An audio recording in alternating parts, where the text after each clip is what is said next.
Hello friends, இன்றைக்கி நம்ம என்ன பார்க்க போகிறோம்னா கேஸ் ஸ்டவ்வுடைய டாப்பை வந்து நம்ம எப்படி க்ளீன் பண்ணுறதுன்னு பார்க்க போகிறோம். ஸோ அதுக்கு வந்து நம்ம ஃபர்ஸ்ட் ராடை எல்லாத்தையும் எடுத்துக்கிறோம். எடுத்துட்டு பர்னர் அந்த எல்லாத்தையும் எடுத்துடலாம்.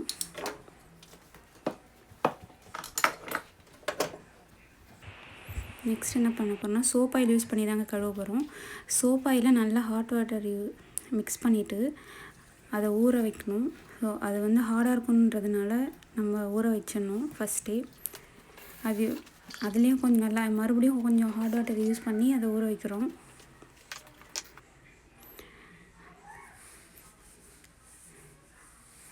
ஸோ நம்ம வந்து பர்னர்ஸ்லாம் வந்து கழுவி எடுத்துக்கலாம்.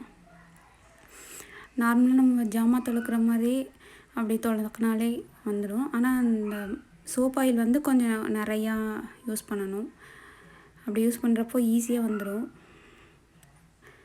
எல்லாத்தையுமே நம்ம துலக்கி எடுத்துப்போம். துலக்கிட்டு வாஷ் பண்ணிடணும்.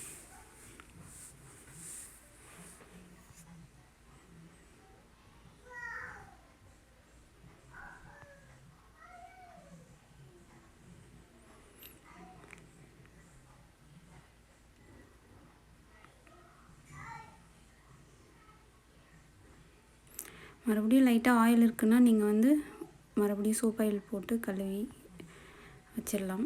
நெக்ஸ்ட்டு நம்ம ராடு யூஸ் பண்ண போகிறோம். ராடு வந்து கழுவ போகிறோம். அது கழுவுறதுக்கு நம்ம ஒன்று ஒன்றா கழுவலாம்.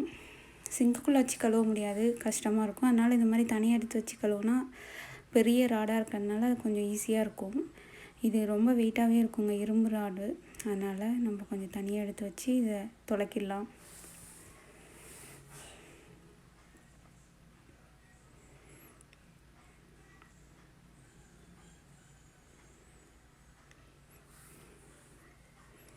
மூணு ராடுமே இது மாதிரி நம்ம சோப் ஆயில் யூஸ் பண்ணி துலக்கிட்டு அதை வந்து நம்ம கழுவிடலாம்.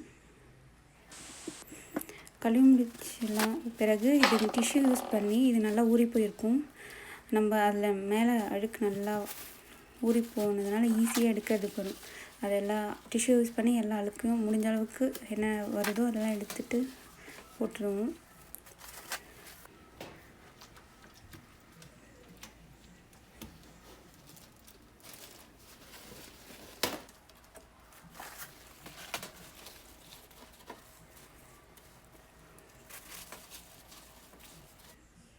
ஏன் டிஷ்யூ யூஸ் பண்ணுறேன்னா அது கொஞ்சம் ஈஸியாக இருக்கும். இல்லாட்டி நம்ம இந்த யூஸ் பண்ணுற ஸ்க்ரப்பர் அதுலேயே வந்து எல்லா அழுக்கும் ஒட்டிக்கும். அப்போ ரொம்பவே கஷ்டமாக இருக்கும். அதனால தான் டிஷ்யூ யூஸ் பண்ணேன். நெக்ஸ்ட்டு வந்து இந்த ஸ்டீலில் நம்ம வந்து ஸ்க்ரப்பர் யூஸ் பண்ணோம்.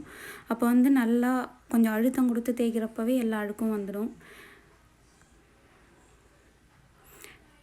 இது வந்து நம்ம வீட்டில் நார்மலாக வந்து பால் பாத்திரம் கழுவுவோம்ல, அதே மாதிரி தாங்க.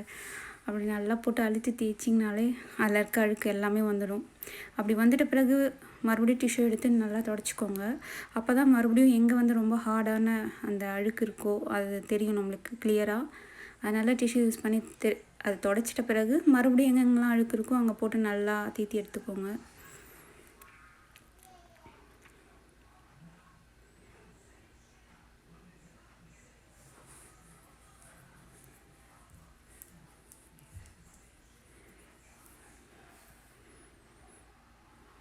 இது மாதிரி ஒரு 2 டைம்ஸ் தேய்ச்சிங்கனாலே எல்லா அழுக்குமே வந்துடும்.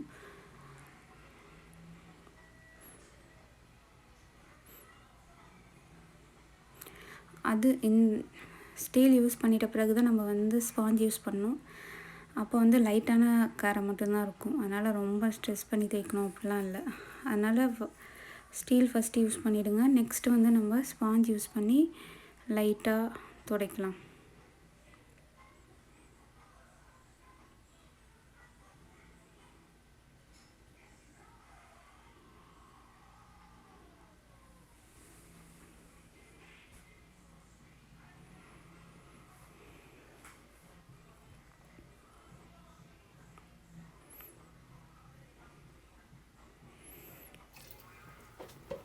நம்ம இப்போ டிஷ்யூ வச்சு நல்லா துடைச்சிட்டோன்னா இன்னும் கொஞ்சம் பளிச்சுன்னு ஆகிடும்.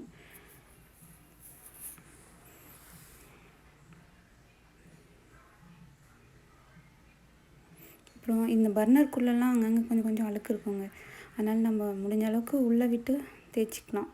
ரொம்பலாம் உள்ளே விட முடியாது. ஏன்னா இது சிலதெல்லாம் உள்ளே விட்டு தேய்க்கிற மாதிரி இருக்கும், சிலது இருக்காது. ஸோ அதுக்கப்புறம் நெக்ஸ்ட்டு டிஸ்பிளே தாங்க. எதுவும் சோப் ஆயில் ஸ்பாஞ்ச் யூஸ் பண்ணி தேய்க்கலாம். ஏன்னா இதில் வெறும் எண்ணெய் பிசுறு தான் இருக்கும், பெருசாக அதிகமான கரெல்லாம் இருக்காது. அதனால் வெறும் சோப் ஆயில் ஸ்பாஞ்ச் யூஸ் பண்ணாலே போதும் இந்த டிஸ்பிளே துடைக்கிறதுக்கு.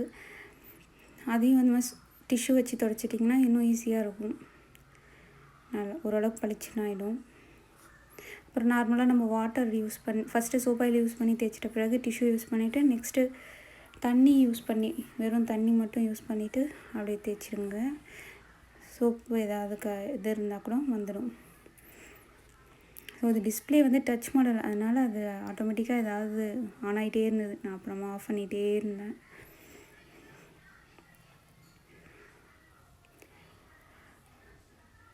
நெக்ஸ்ட்டு நம்ம கண்ட்ரோலர் பண்ணுற அந்த பிளேஸை வந்து துடைச்சி எடுத்துப்போம். இதுவும் எண்ணெய் பிசுறு மட்டும்தான் இருக்குன்றதுனால வெறும் ஸ்பாஞ்ச் சோப் ஆயில் யூஸ் பண்ணால் மட்டுமே போதுமானது. இது ஸ்க்ரப்பர்லாம் யூஸ் பண்ண தேவையில்லை.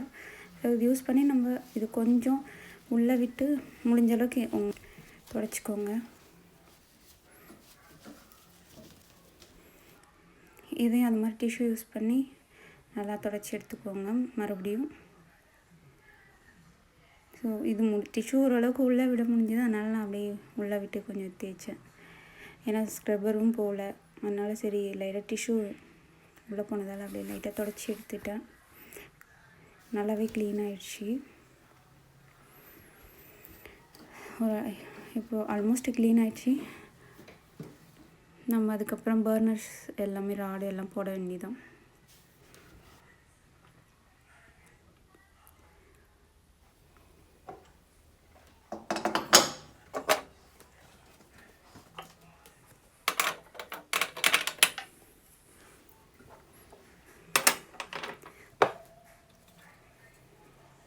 ஓகேங்க, நம்ம இப்போ எல்லாம் பர்னர்ஸும் போட்டு முடிக்க போகிறோம். நெக்ஸ்ட்டு ராடு வச்சுட்டோம்.